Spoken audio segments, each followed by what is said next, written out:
Министерство здравоохранения и соцразвития опубликовало номера телефонов группы пульмонологов для онлайн-консультаций. Всего в списке 21 специалист из Бишкека, Ашат, Жалабада и Нарына. Главный пульмонолог Минздрава Таланбек Соорунбаев, который и организовал команду специалистов, сказал, что консультации врачи занимаются на волонтерской основе.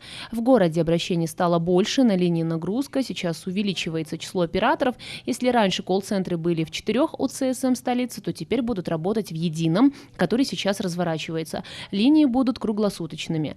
Проявления коронавируса сегодня также немного изменились, отмечают эпидемиологи. Если раньше пациенты теряли обоняние, был сухой кашель и высокая температура, то сегодня заболевание начинается как обычное ОРВИ, насморк, боли в суставах и головная боль. Если пациент не знает номера врача, можно обратиться на линию самодиагностики 118 или в свой ЦСМ.